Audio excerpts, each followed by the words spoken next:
সুপ্রিয় দর্শক, আমি আফজাল হোসেন স্বাগত জানাচ্ছি সম্পাদকীয়তে। ৫ আগস্টের পর থেকে গুপ্ত শব্দটি দেশের রাজনীতিতে নতুন বিতর্কের জন্ম দিয়েছে। চট্টগ্রাম সিটি কলেজে ছাত্রদল ও শিবিরের সংঘর্ষ এই বিবাদেরই বহিঃপ্রকাশ। প্রশ্ন উঠেছে, গুপ্ত রাজনীতি বলার পর ছাত্র শিবিরের তরফ থেকে কেন প্রতিক্রিয়া আসছে?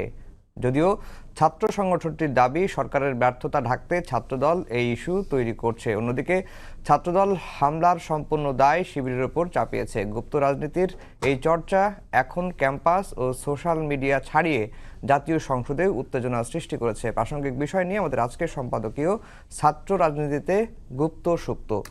আর এ নিয়ে কথা বলতে আমাদের সঙ্গে স্টুডিওতে উপস্থিত আছেন শাহেদ আলম, সাংবাদিক ও বিশ্লেষক, এবং ব্যারিস্টার আল মামুন রাসেল, আইনজীবী, সুপ্রিম কোর্ট। দর্শক, আপনারাও এই আলোচনায় সরাসরি অংশ নিতে পারেন। আলোচনায় অংশ নেওয়ার জন্য সরাসরি কল করতে হবে টেলিভিশনের পর্দায় দেখানো নম্বরে। এছাড়া ফেসবুকের মাধ্যমে আপনাদের মতামত পাঠাতে পারেন। আলোচনার শুরুতেই জানিয়ে দিচ্ছি এখনকার প্রধান শিরোনাম। জ্বালানি সংকট মোকাবেলায় সংসদে ঐতিহাসিক ঐক্য। সরকার ও বিরোধী দলের সমন্বয়ে কমিটি ৫ জনের নাম ঘোষণা করলেন প্রধানমন্ত্রী। জামাতের কাছে বাকি ৫ জনের তালিকা আহ্বান।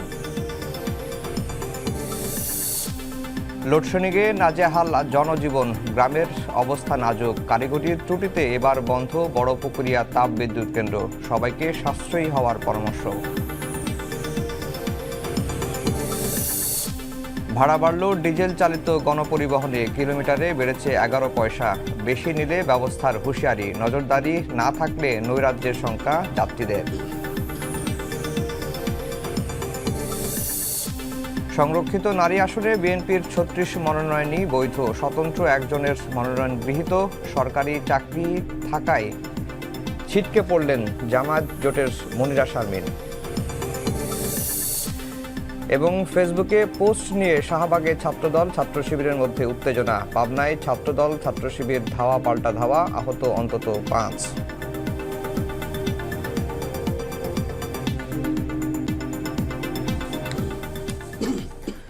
দর্শক শিরোনাম শুনছিলেন। আমরা আজকের আলোচনার বিষয় দিয়েছি ছাত্র রাজনীতিতে গুপ্ত সুপ্ত। শাহেদ আলম ভাই, আপনাকে দিয়ে আলোচনা শুরু করি। ৫ আগস্টের পরে এই গুপ্ত সুপ্তের বিষয়টি নিয়ে অনেক বাহাস হয়েছে এবং সম্প্রতি দেখলাম চট্টগ্রামে যে ঘটনাটা ঘটলো, এবং এই আলোচনাটা বেসিক্যালি আমরা দেখেছি যে ডাকসু নির্বাচনের সময় গুপ্ত সুপ্তের বিষয়টি সবার সামনে আসে। আর এখন চট্টগ্রামে যে সহিংসতা হয়েছে, আজকেও ঈশ্বরদী সরকারি কলেজে সহিংসতা হয়েছে, সংঘাত হয়েছে ছাত্রদল শিবিরের মধ্যে, এবং এখন শাহবাগ থানার সামনে উত্তেজনা চলছে। আসলে রাজনীতি কি বা ছাত্র রাজনীতি কি সংঘাতের পথে কিনা? আপনাকে অনেক ধন্যবাদ। আসলে জ্বর যেমন নিজে কোনো রোগ না, জ্বর হচ্ছে রোগের উপসর্গ। সুতরাং আপনার যদি জ্বর হয়, আপনাকে বুঝতে হবে এদের আপনার টনসিল ফুলেছে, আপনার ফুসফুস আক্রান্ত হয়েছে, অথবা আপনার শরীরে অন্য কোথাও সমস্যা হচ্ছে। শিবির এবং ছাত্র দলের মধ্যে যে উত্তেজনা, সেটাকে যদি আমি জ্বর হিসেবে দেখি, তাহলে দেখতে হবে উপসর্গ কোথায় আছে। উপসর্গটা হলো বিশ্বাসঘাতকতার রাজনীতি এবং পারস্পরিক শ্রদ্ধাবাদের অভাবের যে জায়গা। তার অর্থই না যে যা ঘটছে সেটাকে আমি সমর্থন করছি। আমি মনে করি দেশের এই ক্রান্তি সময়ে, বিশেষত জ্বালানি এবং অন্যান্য বৈশ্বিক সংকটে, যখন সংসদে এবং অন্যান্য জায়গায় দুই রাজনৈতিক দল একসাথে পথ চলার চেষ্টা করছে, তখন ছাত্র সংগঠনগুলোর মধ্যে এই অস্থিরতা কাম্য নয়। আমি আশা করি যে এটি খুব অচিরেই থেমে যাবে। কিন্তু যেটি বলছিলাম, যে এই উত্তেজনাটা যদি জ্বর হয়, তাহলে উপসর্গ অন্য কোথায়। উপসর্গটা হলো যে চরম রকম অশ্রদ্ধাবোধের যে রাজনীতি আমরা দেখছি। দুদিন আগে মামুনের সাথে আমার ফেসবুকে কথাবার্তা হচ্ছিল, যে একজন নেকাব পরা ভদ্রমহিলা, উনি মুখে আসে না, আমরাও ভদ্র মানুষ সমাজে এই শব্দ ব্যবহার করতে পারি না, এই ধরনের শব্দ চয়ন দিয়ে তিনি সরকার প্রধানকে যে গালিগালাজ করছেন। একটা পর্যায়ে আমি বললাম এটা শিবিরের, সে আমার সাথে বলল না এটা শিবিরের না। পরে দেখা গেল যে সে আমার কাছে ছবি আছে শিবিরের সব নেতাদের সাথে ছবি, এবং আমি আবিষ্কার করলাম যে এটি হচ্ছে সাতক্ষীরার শ্যামনগরের গাজী নজরুল ইসলামের রাজনৈতিক কর্মী। তো এখন যতক্ষণ না আমি তার পরিচয় উদ্ঘাটন করছি, তার যে লুকিয়ে থাকার এই যে অ্যাডাপ্টেবিলিটি, অসাধারণ ক্ষমতা, এটাই এই রোগের সবচেয়ে বড় উপসর্গ, মানে কারণ বলে আমি মনে করি, যে গুপ্ত রাজনীতি। এখন প্রথম কথা হচ্ছে গুপ্ত রাজনীতি। চট্টগ্রাম বিশ্ববিদ্যালয় দিয়ে সূত্রপাত, সেখানে লেখা আছে ছাত্র রাজনীতি চলবে না। এখন ঢাকা বিশ্ববিদ্যালয়ে ছাত্র রাজনীতি না চলার দাবিতে যখন সব ছাত্র সংগঠন একাত্ম হলো, তখন দেখা গেল নানান রকম নামে বেনামে নানান রকম সামাজিক সাংস্কৃতিক সংস্থার নাম করে আসলে গুপ্ত রাজনীতিটাই করছে শিবির, এবং একছত্র আধিপত্য নিয়ন্ত্রণ করছে বিশ্ববিদ্যালয় ক্যাম্পাসগুলোতে। অন্য অন্য রাজনৈতিক সংস্কৃতিতে আমরা কি দেখেছি, যখন একটা সরকার পরিবর্তন হয় তখন সরকারি দলের ছাত্ররা হল দখল এবং অন্যান্য বিষয় দখল করে। এবার কিন্তু আমরা সেই কালচার থেকে বেরিয়ে এসেছি এবং সেটা হচ্ছে না। কেউ কারোর হল দখল করছে না, কেউ কারো জায়গা দখল করছে না। একটা ছোট্ট ব্যানার যেখানে লেখা আছে যে ছাত্র রাজনীতি নিষিদ্ধ, সেখানে ছাত্র দলেরকে হয়তো লিখেছে যে গুপ্ত রাজনীতি, কেটে ছাত্র রাজনীতি মানে গুপ্ত রাজনীতি, মানে তুমি উন্মুক্ত রাজনীতি করো কিন্তু রাজনীতি করবা না, ছাত্রদল বলবা না, শিবির বলবা না, কিন্তু পারপাস সাব করবা শিবিরের রাজনীতি দিয়ে। সেইটা থেকেই সমস্যার সূত্রপাত, মারামারি হলো সেখানে। আজকে দেখলাম ঈশ্বরদীতে একই জিনিস, আমার কাছে ছবি আছে, জয় বাংলা বলে যেমন আওয়ামী লীগ হামলা চালাতো হেলমেট পরে, ওই একই হেলমেট আছে কিন্তু স্লোগান পাল্টিয়েছে, নারায়ে তাকবীর বলে হামলা চালাচ্ছে। এর মধ্যে উপসর্গ হলো কি, সেটা হলো ব্যক্তি তারেক রহমান তার পরিবারকে ঘিরে যেসব অশ্রাব্য নোংরামি। আপনি বলেন তো বিএনপি ছাত্রদলের কোন ছেলেটা ডক্টর শফিকুর রহমান এবং তার পরিবারকে ঘিরে অশ্রাব্য নোংরামি করছে? হ্যাঁ, উনি বলবেন যে সাদা শকুন এটা সেটা বলে, এটা নির্বাচনের আগে একটা সময় ছিল যখন এই উত্তাপ ছিল। এখন কেন আপনি শ্রদ্ধাভাজন রাজনীতিবিদদের নামে অসভ্য পোস্ট করবেন, কার্টুন করবেন, এগুলো করবেন? তো এগুলো করে কি করা হচ্ছে? নার্ভের পরীক্ষা করা হচ্ছে। সেই নার্ভের পরীক্ষা দিতে যেয়ে কোথাও কোথাও উত্তেজনা হচ্ছে, এবং যেই ফেনোমেননটা আমরা দেখছি, জয় বাংলা বলে ছাত্রলীগ হেলমেট বাহিনী আক্রমণ করতে, এখন নারায়ে তাকবীর বলে হেলমেট বাহিনী শিবির আক্রমণ করছে। তো এটারও তো একটা বিহিত করা দরকার, মানে এটারও একটা লাগাম টেনে দরকার। আমি শেষ করি, গুপ্ত রাজনীতি যেমন যেটা নিয়ে গুপ্ত সুপ্ত নিয়ে যেটা আলাপ হচ্ছে, এখন এই যে শাহবাগে যে দুইটা ছেলে মার খেলো, আমি তাদের মার খাওয়ার পক্ষপাতী না। আমি দেখলাম যে ছাত্রদলের রাকিব উনি যে তাদেরকে আবার উদ্ধার করছে, তাদেরকে হাসপাতালে পৌঁছে দিচ্ছে, বাট এই মার খাওয়াটাও আমি চাই না। কিন্তু এই দুইটা ছেলে দেখেন, এরা কি গুপ্ত না? এরা বলে ডাকসু, কিন্তু এরা তো শিবির। তো শিবির হচ্ছে নির্বাচিত 26 জনের মধ্যে 22 জন, আর বাকি 4 জন যে আছে অনির্বাচিত, এর মধ্যে একটা হচ্ছে যে মানে অশিবির, এর মধ্যে তন্নিছে মেয়েটা তো আলাদাই হয়ে গিয়েছে, আরেকজন সম্ভবত আছে, আমি নাম মনে করতে পারছি না এই মুহূর্তে। বাকি যে 2 জন, এরাও তো শিবিরের রিজার্ভ ভোটে নির্বাচিত, এবং শিবির ছাড়া এরা কোনোদিন চলতেও পারে নাই। তো শিবির যদি তুমি করো, সরাসরি শিবিরের রাজনীতি করো, কেন তুমি সাধারণ ছাত্র সেজে শিবিরের পারপাস সাব করছো, ডাকসু নেতা সাজছো?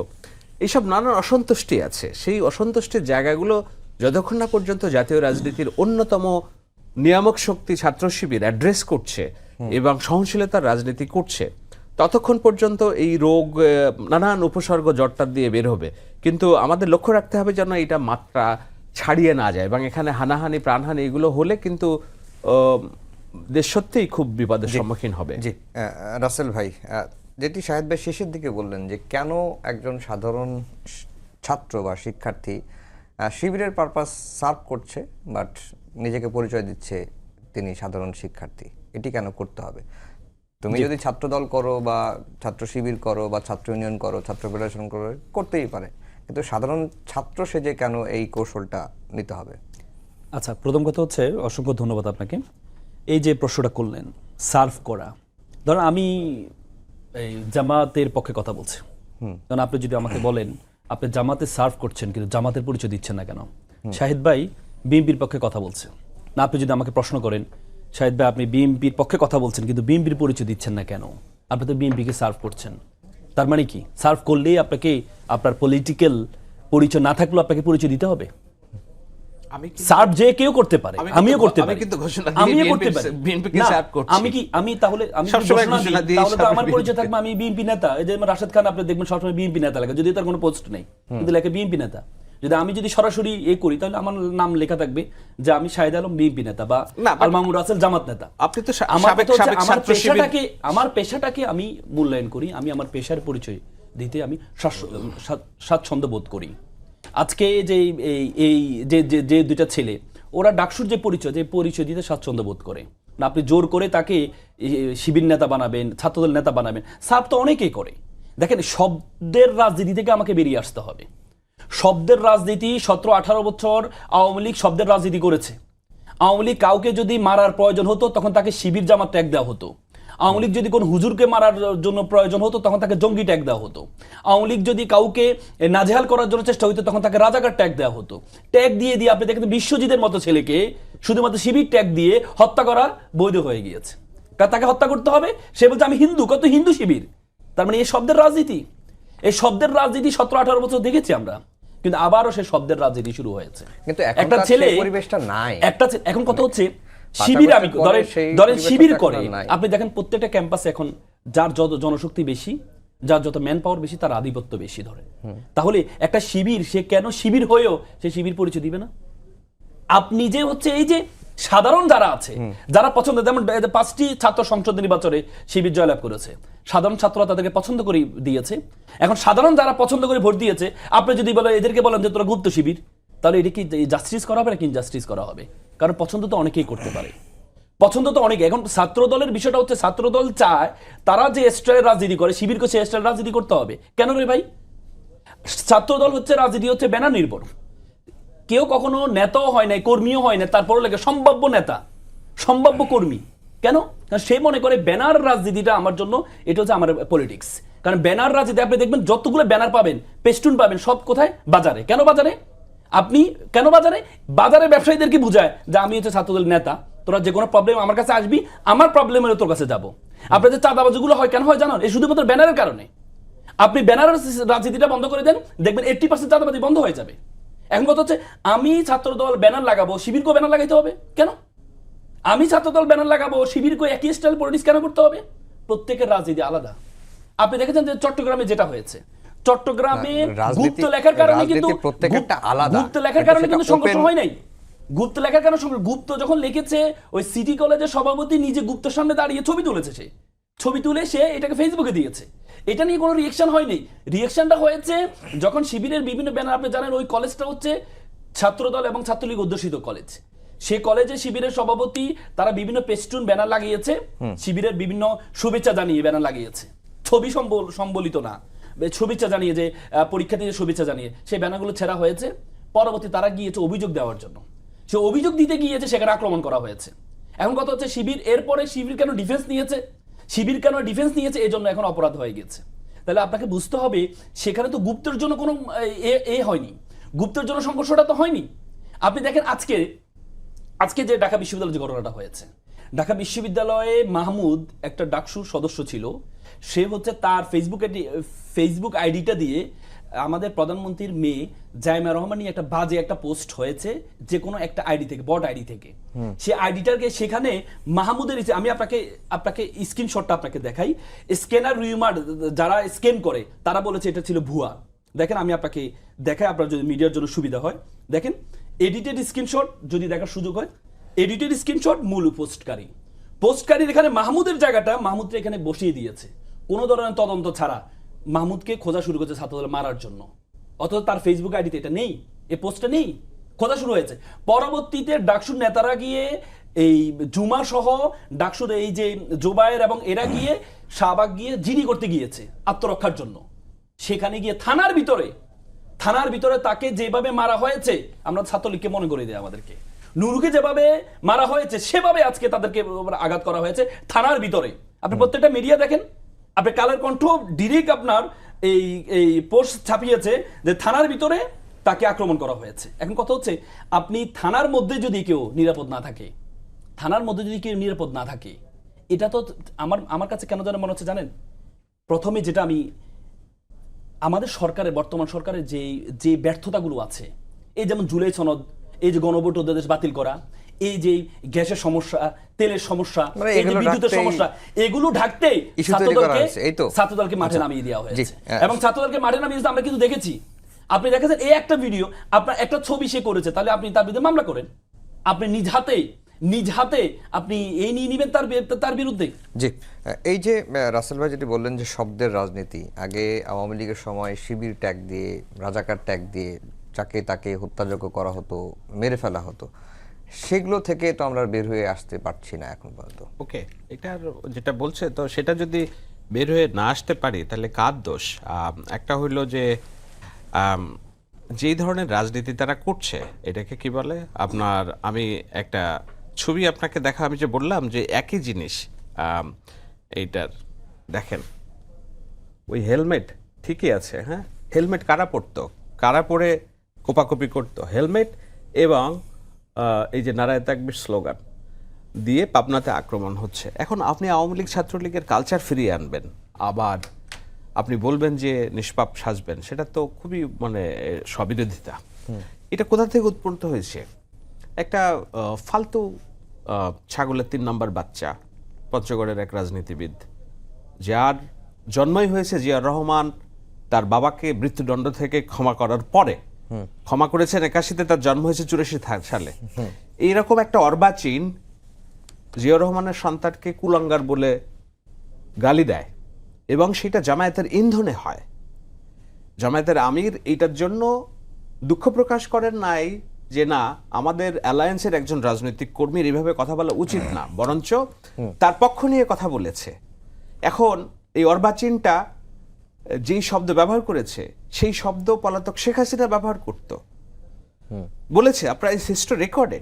তো এখন উনি যদি কুলাঙ্গার হয় তাহলে তো জনগণ ওনাকে প্রত্যাখ্যান করতে, সেটা না করে ল্যান্ডস্লাইড ভিক্টরি দিয়েছে। এখন উনি কি আরেকজনকে, ওই অর্বাচীনকে কুলাঙ্গার বলবে, কিংবা পাল্টা রাজনীতিবিদকে কুলাঙ্গার বলবে? কেন আমরা শব্দের রাজনীতি কেন করছি? এই বাংলাদেশে তো এগুলো আমরা কবরে দিয়েছি যে না, আমরা সুস্থ ধারার রাজনীতি করব, নতুন বাংলাদেশের কথা আমরা বলছি, নয়া বন্দোবস্তের রাজনীতি করব। সেখানে কেন এই ধরনের অশ্রাব্য অশ্লীল কথাবার্তা হবে?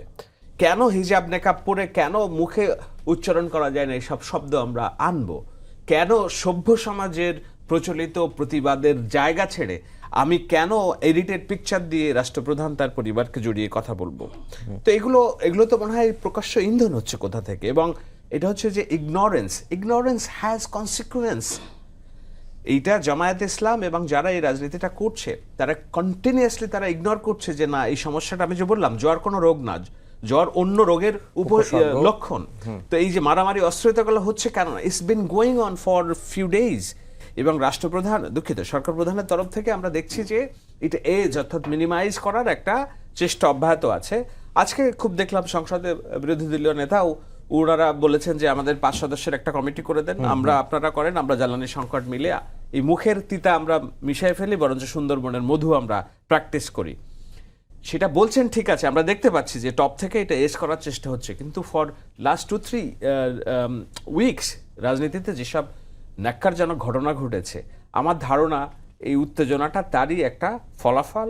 এবং আমি আশা করি for God sake, for countries, কি বলে, এইটা আমাদের দেশের জন্য, আমি আশা করি যে সবাই সহনশীল আচরণ করবে এবং এগুলো বন্ধ করবে। আল্লাহর ওয়াস্তে এগুলো বন্ধ হোক, নাহলে এইটা যদি পাওয়ার পলিটিক্স কেউ করতে চায় তাহলে তো আমি খুব জোর গলায় বলতে পারি, ঢাকা শহর কেন, বাংলাদেশে জামায়াত ইসলাম যখন বলল তারা এই সব নির্বাচনে জয়ী হবে, তারা 68টা আসনে জয়ী হওয়ার পরে তারা যে দাবি করে ইলেকশন ইঞ্জিনিয়ারিং হয়েছে, একটা আসন, ইউ নেম একটা আসন, যে আসনে তারা প্রতিরোধ গড়ে তুলতে পেরেছে যে না, আমার ভোট জালিত হয়ে যাচ্ছে। আজকে নির্বাচনের আগে জামায়াত এবং শিবির, এনসিপি মিলে ক্যাম্পাসে যে মবের রাজনীতি আমরা দেখেছি, দৌরত্ব দেখেছি, যে হায়নার মতো আচরণ তাদের আমরা দেখেছি, জাতীয় নির্বাচনে একটা আসনে প্রতিরোধ করতে পারেনি। আমি একদম চ্যালেঞ্জ করে বলতে পারি বাংলাদেশের একটা বিশ্ববিদ্যালয় কিংবা ছাত্র প্রতিষ্ঠানে জামায়াত ইসলামের প্রতিরোধ গড়ে তোলার ক্ষমতা নাই। যদি তারা পাওয়ার প্র্যাকটিস করতে পারে, এটা হুমকি হইতে পারে, কিন্তু দ্যাটস রিয়েলিটি। সো আমি আশা করি যে তাদেরও বোধোদয় হবে যে নো, এইভাবে চলবে না। যদি আমরা ওইদিকে যাই, এটা দেশের জন্য ভালো হবে না। জি, এটা যদি সব পক্ষে বুঝে তাদের রিয়েল গ্রাউন্ড শক্তিটাকে মেপে, তাহলে ভালো হবে। আর যদি হুঙ্কার দিয়ে কাজ করতে চায় তাহলে তো সেটা আমরা, এটার দায়িত্ব সবাইকে নিতে হবে। জি, রাসেল ভাই, আমরা ছাত্রদলের অনেক নেতাই বারবারই বলে থাকেন যে 5 আগস্টের পরে যে দেখেছি যে শিক্ষাঙ্গনে ছাত্র রাজনীতি নিষিদ্ধ চেয়েছে যারা, তারাই পরে দেখা গেছে যে তারা শিবিরের রাজনীতির সঙ্গে যুক্ত, এমনকি ছাত্রদলের পোস্টে ছিল, তাদেরকে পরে আত্মপ্রকাশ করে দেখা গেছে যে তারাও শিবিরের নেতার সঙ্গে যুক্ত। তো আপনি একটা দলকে সাপোর্ট করতেই পারেন বা একটা দলের পারপাস সার্ভ করতেই পারেন, তাহলে ভিন্ন একটা রাজনৈতিক দলে গিয়ে ঢুকে সেখান থেকে কেন করতে হবে? দেখেন, আমার কাছে মানে ওনাদের ভাষ্য, এর আগে প্রধানমন্ত্রী বলেছেন যে 20% গুপ্ত আছে নাকি তাদের দলে। আমার কাছে মনে হয় সামনে মানে বিএনপি তার ছায়া দেখলে ভয় পাবে, মনে হবে যে আমার পাশে কে বসে আছে, আমি কার সাথে সংসার করছি, এখনই পাচ্ছে। হ্যাঁ, ছায়া দেখতে ভয় পাবে, মানে এটা ওনাদেরকে গুপ্ত জিনিসটা ওনাদেরকে এত ভয়ঙ্কর করে নিচ্ছে, ওনারা সামনে ওনার ছায়া দেখলে ভয় পাবে যে আমার পাশে কে বসে আছে। কেন আপনি এই শিবিরকে আমি বললাম না, আপনি যখন আমাদের কোর্টে সবসময় বলে যে যে যে জাজটা হচ্ছে আপনার ধরেন দাড়ি টুপি রাখে, যে জাজটা হচ্ছে সবসময় সিনিয়রদেরকে প্রাধান্য দেয় না, সবসময় ন্যায় বিচার নিশ্চিত করার চেষ্টা করে, তখন বিএনপির ভাইরা আমাদেরকে বলে উনি তো জামাতের। কেন? ভালো মানুষ হলে জামাতের, গোশ না খেলে জামাতের, ভদ্র হইলে জামাতের। এখন কথা হচ্ছে কেউ যদি ভালো কথা বলে আপনি তাকে যদি বলেন যে জামাত শিবির, কিন্তু অনলাইনে তো হবে না। অনলাইনে তো আমরা দেখেছি যে আপনি যে বলেছেন ঢাকা বিশ্ববিদ্যালয়ে ছাত্র দলের কমিটি দেওয়ার পরে মাত্র 90 সদস্য বিশিষ্ট কমিটির মধ্যে 35 জন পেয়েছে হচ্ছে পোস্ট এই কি বলে ছাত্রলীগের পোস্টে ছিল। এবং কি আমি বলতে আপনাকে বললাম আরো বেশি পেত, কারণ ছাত্র দলের ঢাকা বিশ্ববিদ্যালয় এবং কেন্দ্রীয় কমিটির বেশিরভাগই হচ্ছে ঢাকা বিশ্ববিদ্যালয় 7, 8, 9 সেশন, যখন মোবাইলে তো অ্যাভেলেবল ছিল না। যদি এদের সেশন তো 15, 16, তাহলে আপনি প্রত্যেককে এদেরকে বিভিন্ন ব্যানারে ছাত্রলীগের ব্যানারে পেতেন। কারণ কি আপনি দেখেন ঢাকা বিশ্ববিদ্যালয়, আমি শেষ করছি ভাই, ঢাকা বিশ্ববিদ্যালয়ের আপনি দেখেন ঢাকা বিশ্ববিদ্যালয় এবং বিভিন্ন বিশ্ববিদ্যালয় মিছিলগুলো দেখেন, ঢাকা বিশ্ববিদ্যালয় এবং বিভিন্ন বিশ্ববিদ্যালয় 17-18 বছর মিছিলগুলো দেখেন, 5 জন 6 জন ব্যানার ধরার লোক ছিল না। আর এখন মিছিলগুলো দেখবেন 300, 400, 500, কোথা থেকে আসলো? এরা এতদিন কোথায় ছিল? এরা যদি 5-6 জন, আপনি যখন হরতাল হতো, অবরোধ হতো, 5-6 জন, 7 জন, 8 জন, 10 জনের বেশি নামতো না। তাহলে এখন শত শত কোথা থেকে আসলো? এরা কোথায় ছিল? আপনি ফরিদপুর মেডিকেল কলেজে 70 সদস্য বিশিষ্ট কমিটি দিয়েছে, তার মধ্যে বেশি সবাই ছিল ছাত্রলীগের। পরবর্তীতে বলা হলো না এরা ছাত্রলীগ বাধ্য হয়ে করেছে, পরে পুরো কমিটিটা স্থগিত করা হয়েছে। তাহলে আপনি এটাকে কিভাবে ডিফাইন করবেন? আপনি শুধুমাত্র সাদিক কাইমের একটা মিছিলে তার একটা ছবি পেয়েছেন, সে কি পোস্টেড ছিল? কে এই যে আপনি যে যাকে মনসুরা, যে মেয়েটাকে আপনি এমপি বানালেন সংরক্ষিত আসনে, সে মনসুরা তো শোভনের সাথে ছবি আছে। তার মানে কি আপনি কি বলবেন যে শোভনের সাথে? এবং কি গতকাল আমি একটা ভিডিও দেখেছি, ইডেন কলেজের এক ছাত্র দলের নেত্রী প্রতিবাদ করে গালি দিয়ে বলছে যে শোভনের, মানে খুব বাজেভাবে শোভনের সাইডে থাকা ব্যক্তি এমপি হয়ে গেল, আর আমরা এত ত্যাগ কোরবান করে আমরা কি হলো? তার মানে কি? তার মানে আপনাকে তো গুপ্তটা ডিফাইন করতে হবে। আমি তো আপনাকে বারবার বললাম গুপ্তটা একটা ন্যারেটিভ হিসেবে দাঁড়িয়েছে, যে আপনাকে চাচা বলে, চাচা দল আপনাকে চাঁদাবাজের দল বলে। এখন আপনি এটাকে বাঁচার জন্য কি করেন? বিপরীতে একটা ন্যারেটিভ দাঁড় করাতে হবে। সেটা কি? সেটা আপনি এতদিন ছিল রাজাকার তো তার খাচ্ছে না। আজকে ঢাকা বিশ্ববিদ্যালয় আমি স্লোগান আসার সময় ভিডিও দেখছিলাম, রাজাকারের এই বাংলা ঠাই নেই, কথা পাকিস্তান চলে যা। এটা তো আগের 17-18 বছর ছিল। এই একটা শিবির জবাই কর, আমি আপনাকে ভিডিও দেখাতে পারবো। আজকে স্লোগান হয়েছে তো জবাই কর আর জেলে বর, এই দুইটার মধ্যে পার্থক্য কি? জবাই কর এটা ছাত্রলীগ করতো কথায় যে জবাই কর, আর স্লোগান ছিল জেলে বর, এটা ছিল 5 আগস্টের পরবর্তী স্লোগান। কিন্তু আবার ছাত্রদল সেম স্লোগানটা আবার নিয়ে আসছে, রাজাকার সেম স্লোগান। রাজাকার তো একটা প্রতিবাদের ভাষা ছিল, এই জন্য আর রাজাকার বলতে পারেন না। মানে আপনার নতুন শব্দ লাগবে, নতুন ন্যারেটিভ লাগবে, যেটা নিয়ে আপনার রাজনীতি করতে হবে। কি? সেটা হচ্ছে গুপ্ত। আপনি নিয়ে আসেন গুপ্ত, কথায় গুপ্তর ডিফাইন আসলে করতে হবে, যেটি রাসেল ভাই বলছেন। না, গুপ্ত ডিফাইনটা করতেই হবে। আপনি মানে আপনার স্রষ্টা আপনাকে অ্যাডাপ্টেবিলিটি দিয়েছে নিজের পরিচয় রেখে অন্যের রাজনীতি করার, আমাকে তো অ্যাডাপ্টেবিলিটি দেয় নাই।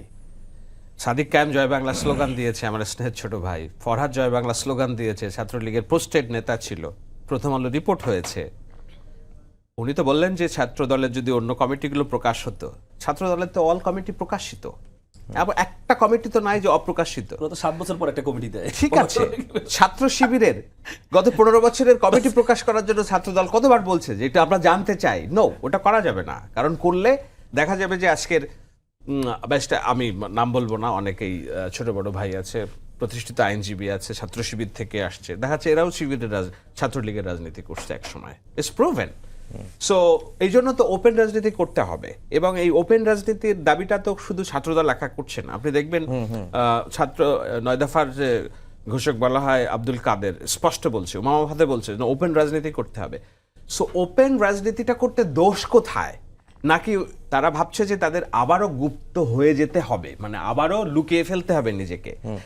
তো ওই যে বললাম, স্রষ্টা তাদের এমন অ্যাডাপ্টেবিলিটি দিয়েছে যে মুহূর্তের মধ্যে পরিচয়, ওই যে গিরগিটের মধ্যে রং লুকিয়ে ফেলে সে ক্ষমতাসীন জোটের সাথে চলে যায় এবং তার টিকে থাকার লড়াইটা সে শুরু করে। তো এখন তো ওই ভয় নেই, শেখ হাসিনা নেই, কেন আমাকে ওই ভয়টা জিয়ে রেখে আমাকে লুকিয়ে রাখতে হবে? আমি কেন ওপেন হই না? এটা হলো একটা বড় বিষয়।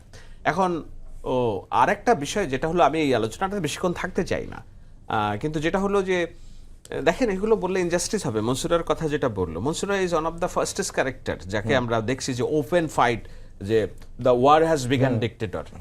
আপনি দেখান শিবিরের কোন নেতা 5 আগস্টের আগে পরে মানে এইভাবে নিজেকে একবারে স্পষ্টভাবে বলছে যে না, the war has begun dictator? নাই। আমরা যা দেখছি সেটা হলো 5 আগস্টের পরে, এমনকি আমরা অন্যদেরকেও দেখছি 5 আগস্টের পরে। আমার কথাও বলেন, আমি গত 14 বছর ধরে আমি কথা বলতেছি, একদিনের জন্য তো আমার গলা কেটে ফেললেও কেউ আমার মুখ থেকে জয় বাংলা স্লোগান বের করতে পারে নাই। তা আমি কেন সহ্য করব যে জয় বাংলা স্লোগান দিয়ে শেখ হাসিনার হাতকে শক্তিশালী করার রাজনীতি করেছে, এখন যদি সে বলে যে আমি বিপ্লবের সবচেয়ে বড় স্টক হোল্ডার, এবং আমি যে 15-16 বছর বাইরে থেকে আমি গুলির মুখে, রক্তের মুখে, হামলার মুখে রাজনীতি করলাম, আমি তোমার এই হ্যাডাম কেন মেনে নিব? সো এই জন্যই কথা হচ্ছে যে কিন্তু গুপ্ত রাজনীতিতে রাজনীতি কৌশল হিসেবে গুপ্ত থাকাটা কি কোনো অপরাধ? যেহেতু রাসেল ভাই বলতেছিলেন যে ছাত্র শিবিরের পরিচয় দিলে তো তাকে তখন মেরে ফেলা হতো। না, এখন আমার মেরে ফেলার রাজনীতি তো আমরা পেছনে ফেলে এসেছি। আপনি বলেন 5 তারিখের পরে একটা রাজনৈতিক সহিংসতায় আমরা প্রাণহানির ঘটনা ঘটেছে কিনা, সেভাবে একটা হিন্দু নির্যাতিত হয়েছে কিনা? বাংলাদেশের সব নির্বাচনের পর তো হিন্দু নির্যাতিত হয়, তাই না? আমরা তো নতুন বাংলাদেশের স্বপ্ন নিয়ে আগাচ্ছি, যে এখানে সহনশীলতা, পারস্পরিক। ঢাকা বিশ্ববিদ্যালয়ের মতো জায়গায় শিবির আমাদের লিডারশিপে বসবে, এটা জীবনে কোনোদিন আমরা কল্পনা করছি না, স্বপ্ন দেখছি। তারা সেটা করছে, তারা তাদের ইচ্ছে মতো চালাচ্ছে সবকিছু, হল দখল হয়েছে, তাই না? তো এইগুলো তো আমরা পেছনে ফেলে আসার প্রত্যয়ে আমরা রাজনীতি করছি। কেন এখনো আমাকে এই পেছন ফেরে? তার মানে দেয়ার ইজ সামথিং যেটা খুবই দুর্ভিসন্ধিমূলক, যে এই নিজের পরিচয় লুকিয়ে আওয়ামী লীগকে আমরা যেটা দেখেছি যে না, এটা খুব ভালো টাচুট, যে না, এটা ভালো হয়েছে যে না, তারা আমাদের রাজনীতিতে এখন ওইভাবে নাই সক্রিয়। কিন্তু ওই গুপ্ত রাজনীতির কারণে ভেতর থেকে যেমন উই পোকার যে ঘর, যেটা সব খেয়ে ফেলে, স্ট্রাকচার খেয়ে ফেলে, আপনার মনে হবে এটা একটা সুন্দর স্ট্রাকচার, কিন্তু গুপ্ত যে কাঠের ভিতরে রয়ে গেছে তো পরিচয় লুকিয়ে, ও যখন খেয়ে ফেলবে, স্ট্রাকচার নড়বড় হয়ে যাবে, তখন একটা বড় ধাক্কা দিলে পড়ে যাবে। তো এখন পরে বিএনপি এবং অন্যান্য প্রতিষ্ঠানগুলোতে যে পরিচয় লুকিয়ে যে রাজনীতি, সেটা তো স্ট্রাকচারের জন্য, বাংলাদেশের রাষ্ট্রের স্থিতিশীলতার জন্য হুমকি। সেই কারণেই এই পরিচয়ের বয়ানটা, এই বিতর্কটা শেষ হওয়া ভালো। ফর গড সেক, আপনারা বেরিয়ে আসেন, আলোতে আসেন, আপনাদের আর কেউ ক্ষতি করবে না, আপনাদের আর কেউ নির্যাতন করবে না। কিন্তু ওই যে সাধারণ ছাত্র সেজে মানে শিবিরের পারপাস করা, শিবিরের রাজনীতি করা, অশ্রাব্য গালিগালাজ করা, একজনের নামে 250-500 বট আইডি করে গালাগালি দেওয়া, এবং অন্যদেরকে কি বলে ডিমিন করা, ওয়াই? একটা সুস্থ রাজনীতির ধারায় ফিরে আসতে সমস্যা কি আমাদের?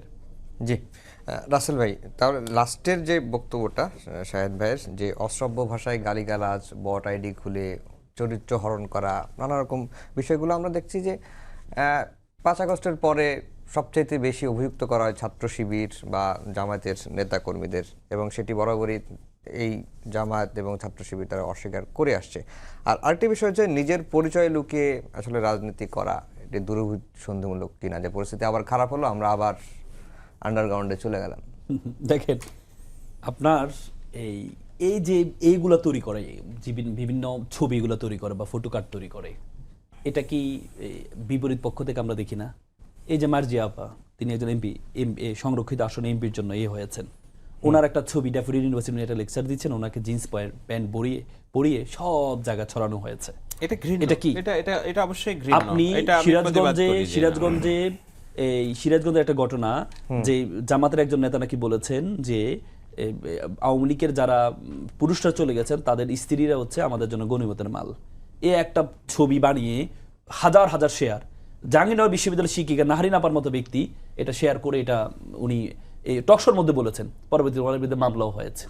ওনাকে আমি জিজ্ঞেস করেছিলাম একটা টকশোতে, যে আপা আপনি এটা করলেন, বলে যে আমি হাজার হাজার শেয়ার হয়েছে, আমি দেখেছি, এই জন্য আমি এটা বলেছি। তার মানে কি হাজার হাজার শেয়ার কি এক পক্ষ থেকে হচ্ছে? সব দিক থেকে তো হচ্ছে। আজকে ঢাকা বিশ্ববিদ্যালয়ের ঘটনাটা বললাম না, আপনার একই সেম জিনিস। আপনি একটা আইডি দেখলে, আইডি একটা প্রোফাইল পিকচার, শিবিরের প্রোফাইল পিকচার আছে বা জামাতের নেতৃত্বের প্রোফাইল পিকচার দিয়ে কেউ এত বাজে গালি দিবে কখনো? এগুলো কি বট আইডি না? এগুলা দিয়ে কোনো জাস্টিফিকেশন ছাড়া, কোনো ধরনের স্ক্যানিং করা ছাড়া আপনি যদি এটা নিয়ে যদি আপনি মন্তব্য করেন, তাহলে কি দাঁড়ায় এটা? খুব দুঃখজনক বিষয়। এরপরে দেখেন সাহেব একটা কথা বললো যে রাজনৈতিক সহিংসতা হয়নি। রাজনৈতিক সহিংসতা, প্রথম সহিংসতা হয়েছে শেরপুরে উপজেলা জামাতের সেক্রেটারিকে হত্যা করা হয়েছে। প্রথম ছাত্র হত্যা হয়েছে তেজগাঁও কলেজে, নির্বাচনের আগে প্রথম তেজগাঁও কলেজে ছাত্র হত্যা হয়েছে। এবং আজকে যুগান্তর রিপোর্ট আপনি দেখেছেন, মার্চ মাসে 317 জন হত্যা হয়েছে, তারপরে ফেব্রুয়ারিতে 250 জন। মানে আপনি বলবেন সহিংসতা হচ্ছে না? সহিংসতা হচ্ছে। এই যে ছাত্র দল প্রত্যেকটা জায়গায় পায়ে পা দিয়ে ঝগড়া করার চেষ্টা করছে, কেন? হলগুলো দখলে নিতে হবে আবার। কারণ প্রত্যেকটা 5টা বড় বড় বিশ্ববিদ্যালয় হচ্ছে যে ছাত্রদের প্রতিনিধিরা নেতৃত্ব দিচ্ছেন, এটা ওনাদের সহ্য হচ্ছে না। এই জন্য পায়ে পা দিয়ে ওনারা ঝগড়া করছেন। গুপ্ত লিখছেন যে শিবির কেন রিয়েকশন করছে না। আপনি কলেজে দেখেছেন গুপ্ত লেখার পরে শিবির কেন রিয়েকশন করছে না, তাদের মাথা খারাপ হয়ে গেছে। রিয়েকশন কর, তোদের তো গুপ্ত লিখেছি আমি। মানে আপনি যদি বলেন গুপ্ত লিখলে শিবির চেপবে কেন? মানে আমি যদি আপনি একটা এই প্রোগ্রামে শুধু একজন ইউনো বলেছেন যে আপনারা চাঁদাবাজদেরকে আপনারা সুযোগ দিবেন না, সেখানে একজন দাঁড়িয়ে প্রতিবাদ করছে বিএনপি নেতা, কেন বলেছেন চাঁদাবাজ? তার মানে কি? এখন আপনি যখন কাউকে কোনো শব্দ অ্যাড্রেস করবেন, আপনি যখন খাম্বা বলবেন, তখন তো আমরা একদিকে অ্যাড্রেস করে বিএনপি নেতারা, কিন্তু আপনি খাম্বা শব্দটা সাধারণ শব্দ আমাদের কাছে। কিন্তু এটা যখন একটা ন্যারেটিভ তৈরি করে, তখন আপনি গায়ে লাগবে। কিন্তু গায়ে লাগার পরেও শিবির কিন্তু রিয়েকশন দেখায়নি। এখন এরপরে পায়ের উপর পা দিয়ে আচ্ছা, আমি প্রত্যেকটা জায়গায় একটা ভালো সংবাদ দিয়ে শেষ করি। শেষ না, আমি এই যে লিখছেন শাহবাগ থানায় যাচ্ছে আসুন, আমাদের একজন মবস্টার লিখেছেন, উনি আসার পরে যে মাইর খাচ্ছেন সেই মাইরটা ঠেকাচ্ছেন আবার ছাত্র দলের একজন শিপন। হ্যাঁ, একদম স্পষ্ট শিপন ওই পেছনে যে হুমকি দিয়ে বললো থানায় যাচ্ছে আসুন, ও হ্যাডাম দেখায় যখন মার খাচ্ছে তখন ছাত্র দলের শিপনই কিন্তু তাকে আবার থামাচ্ছে। তো আমার কথা হচ্ছে যে এখন আমি আপনাকে শুধু মায়ের ভিডিওটা দেখাই, নুরুর যেভাবে নুরুকে আঘাত করেছে, পা দিয়ে চড়তেছে, দেখেন আপনি, দেখেন এটা থানার ভিতরে, এটা থানার ভিতরে, এটা আপনি দেখেন। এরপরে দেখেন আপনার স্লোগানটা আমি বলেছি যে শিবির দর জবাই এই করে, আপনি দেখেন স্লোগানটা শোনেন, দেখেন দেখছেন ধরে জবাই। এটা কাদের স্লোগান? এটা খুবই এটা কাদের স্লোগান? এটা আজকে দেশটার নিউজ, দেখেন আপনি, খুবই আপত্তিজনক। মানে এই কাদের স্লোগান? এটা আমরা নিব না। এটা এখন কথা হচ্ছে, কিন্তু আমি আবার বললাম যে হ্যাডাম দেখাইতে শাহবাগে চল, তারপরে যে মারকে আবার লুকিয়ে ফেলা। শাহবাগে তো তারা গিয়েছে জিডি করার জন্য, আইনকে সম্মান করে তারা জিডি করার জন্য গিয়েছে। মানে আপনি দেখেন আজকে প্রথম আলো চট্টগ্রামের সংঘর্ষে কিরিঝাতে ছিলেন ছাত্রদল নেতা, সে ছাত্রদল নেতাকে যখন বলা যে সে বলে যে আমি তো শিবির ফেলে দিয়েছে এই জন্য কিরিশটা আমি হাতে নিয়েছি। কিরে ভাই, জায়গায় পোল্টি ভাই। আগে তো সোশ্যাল মিডিয়ার যোগ ছিল না, আমাদের এলাকা বলে মরণ্যার হিরোইনের কোনো বিচার নাই, মানে একটা কথা বলে ফেরত যায় কোনো বিচার নেই। সোশ্যাল মিডিয়া আছে, আপনি কিরিজ নিয়ে মুভ করছেন আর আপনি বলেন যে শিবির ফেলে দিয়েছে এই জন্য এটা নিয়ে আমি মুভ করছি। কিরে ভাই, জায়গা পোল্টি। আমার মনে হয় একটা জিনিস আমাদের একমত হওয়া উচিত, রাসেল যেহেতু আছে এখানে, আমিও আছি, I believe we have a little bit influence আর কি তারও এবং আমাদের কথারও।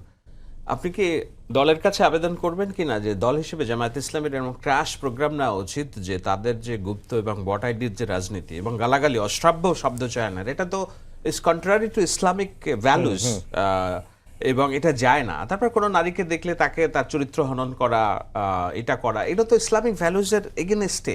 আপনারা দলীয়ভাবে এটার কোনো এডুকেশন প্রোগ্রাম, অ্যাওয়ারনেস প্রোগ্রাম এটা জামায়াতকে বলবেন কিনা যে না, শিবিরের যারা আছে অথবা জামায়াতের যারা সমর্থক গোষ্ঠী আছে যারা এই মুনাফিকি বট আইডির মধ্য দিয়ে এগুলো করে, ইট শুডন্ট বি কন্টিনিউড, মানে এই ধরনের কোনো ন্যাশনাল অ্যাপ্রোচ করা উচিত। আমি প্রথমত কথা বলি, জামাত শিবির একটা আদর্শিক সংগঠন এবং ওনাদের যে সিলেবাস আছে, আপনি সিলেবাস যদি দেখেন, ধরে শুধু আদর্শিকতা শেখানোর জন্য ধরে শেখানো হয়। এখন যদি কেউ পোস্টেড বা তাদের যে ম্যান পাওয়ার যে স্ট্রাকচার আছে, স্ট্রাকচারের মধ্যে থেকে যদি কেউ করে, তাহলে কোনো সুযোগ নেই তার থাকা, ছাত্র শিবির জামাতে থাকার কোনো সুযোগ নেই। যারা, আমি বলবো না নেই, কিছু আছে যারা কোনো পোস্টেড না, কোন স্ট্রাকচারের মধ্যে পড়ে না। শিবিরের যে স্ট্রাকচার আছে, সদস্য সাথী যে স্ট্রাকচার, জামাতের যে স্ট্রাকচার আছে, রোকন, তারপরে হচ্ছে তাদের যে স্ট্রাকচারের মধ্যে পড়ে না। এবং আমি মনে করি যেটা অপরাধ, এটা সবার জন্য অপরাধ, জামাতের জন্য যেমন অপরাধ, এটা বিএনপির জন্য অপরাধ। আপনি দেখেছেন মোনামি আপা, ঢাকা বিশ্ববিদ্যালয়ের শিক্ষক, ওনাকে নিয়ে কি পরিমাণ নোংরামি হয়েছে, ডাক্তার শফিকুর রহমানের সাথে ছবি দিয়ে বাজে এআই ভিডিও তৈরি করে কি নোংরামি হয়েছে। এটা শিক্ষক, উনি যে আমাদের কোনো পোস্টেড ব্যক্তি না, শুধুমাত্র ছাত্র এই ইলেকশনের সময়, ডাকসুতে ইলেকশনের সময় একটা প্রতিবাদ স্বরূপ একটু দাঁড়িয়েছিল, এই জন্য ওনাকে কি পরিমাণ নোংরামি, উনি বাধ্য হয়ে পরবর্তীতে মামলা করতে গিয়েছিলেন ডিবি অফিসে। তার মানে নোংরামি কি হচ্ছে না? জি, নোংরামি কি হচ্ছে না? আমরা কি একেবারে শেষের দিকে চলে আসছি, যেটা জামাত শিবিরের যারা স্ট্রাকচারের মধ্যে থাকে তারা এসব কর্মকাণ্ড করে না, এটি রাসেল ভাই বললেন। হ্যাঁ, তো তার মানে স্ট্রাকচারের বাইরে যারা আছে তাদেরকে লাইসেন্স দেওয়া আছে, না, না, সমর্থক তারা সমর্থক কিন্তু আপনি তো তাদের মধ্যে কন্ট্রোল করতে পারবেন না। আপনি আপনার যে জনশক্তি আছে, এই জনশক্তিকে আপনি কন্ট্রোল করতে পারবেন, বহিষ্কার করতে পারবেন, কিন্তু আপনার জনশক্তি না, আপনি তাকে কিভাবে কন্ট্রোল করবেন? কন্ট্রোল করতে আপনি করতে পারবেন না। এটা সব দলের একই অবস্থা, সব দলের একই অবস্থা। এইটা করার জন্যই তো আমার লাগবে ওই যে গুপ্তর সলিউশনটা লাগবে, যে আমি যতক্ষণ না খুঁজে বের করছি যে তুমি জামাত শিবির, ততক্ষণ বলছো আমি সাধারণ নাগরিক, সাধারণ ছাত্র, কিন্তু কাজ করছো জামাত শিবিরের। ওইখানেই তো আমি তো বললাম জ্বর কোনো রোগ না, জ্বর হচ্ছে রোগের পেছনে আরেকটা বড় রোগ আছে। এই যে অস্থিরতা দেখছেন, এটা কোনো রোগ না, রোগের পেছনের উপসর্গটা হচ্ছে যে তোমার সুশৃঙ্খল রাজনীতি, সুস্থ রাজনীতি, পরিচয়ের রাজনীতি। এবং এটাকে কি বলে, আমি অপরাধ করে প্রমাণিত একদম ইনভেস্টিগেশন করে যখন আমি সামনে এনে বলছি না তুমি শিবির, তখন বলছে আচ্ছা আমি শিবির, কিন্তু তার আগ পর্যন্ত যে লুকিয়ে রাখার যে রাজনীতি, এই জায়গায় ওষুধ দিতে হবে। রাসেল আপনি মানেন আর না মানেন, এই জায়গায় ওষুধ দিতে হবে, না হলে জ্বর কিন্তু বাড়তেই থাকবে। এটার ওষুধ কি তাহলে? এটা দলীয়ভাবে জামাতকে এগিয়ে আসতে হবে। আচ্ছা, ধরেন তাদের এই ওপেননেসকে, তারা তো তাদের গণতন্ত্রের বাইরে অনেক কাজ করেছে, এই নির্বাচনে করেছে না। আজকে যে জামায়াতের নারী কর্মীরা টকশোতে এসে হিজাব ছাড়াই কথা বলছে, মানে হিজাব সহ চেহারা দেখিয়ে, এটা কি আপনি 2 মাস 5 মাস আগে কল্পনা করেছেন কখনো? জামায়াত ইসলামীর রাজনীতির ব্যানারে একজন হিন্দু নির্বাচন করবে কল্পনা করেছেন কখনো? জামায়াত ইসলামী তাদের লোগো থেকে দিন প্রতিষ্ঠার ফেলে দিবে কল্পনা করেছেন কখনো? তারা তো স্ট্রাকচারের বাইরে এসে তারা রাজনীতি করছে। একজন বীর মুক্তিযোদ্ধার নেতৃত্বে স্পিকার লিডারশিপ মেনে তারা রাজাকারের দল হয়েও তারা সংসদে তারা সম্মান করে কথা বলছে, because they are trying to be a moderate political party. তো সবই করছেন আপনি, কিন্তু আপনার গুপ্ত রাজনীতির ন্যাচার আপনি এখনো কেন ওই মানে আছে না, যে ধরেন একটা প্রবাদ আছে না, যে চিল যত উপরেই উঠে তার নজর থাকে ভাগাড়ে, কারণ ওখানে দেখে যে সে মৃত গবাদি পশু খেতে পারে কিনা। তো জামাত তো উপরে উঠতেছে আস্তে আস্তে, তোমার নজর কেন ভাগাড়ে থাকবে? Upgrade yourself, be open political party. Serve তো আমাদের নিরাপত্তা উপদেষ্টা পররাষ্ট্রমন্ত্রী হয়েছেন, উনি তো সার্ভ করেছেন, তার মানে কি উনি গুপ্তের মধ্যে ছিলেন? ওটা ভিন্ন বিষয়। এই যে 3 জন সংরক্ষিত আসনের মহিলা এমপি পাচ্ছি, এই আওয়ামী লীগের এই ছিল, এটা কি বলবেন যে আওয়ামী লীগের মধ্যে গুপ্ত বিএনপি ছিল? উনি তো সার্ভ করছেন। এই যে তামিম ইকবাল 3 আগস্ট গিয়ে শেখ হাসিনার সাথে দেখা করে আসছেন, আজকে বিসিবি সভাপতি হয়েছেন, আপনি কি বলবেন যে তখন গুপ্ত ছিল?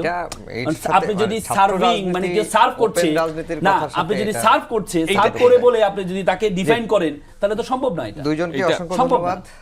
এই ছিল আমাদের আজকের সম্পাদকীয়তে। আগামীকাল আবারও দেখা হবে একই সময়ে। শুভরাত্রি।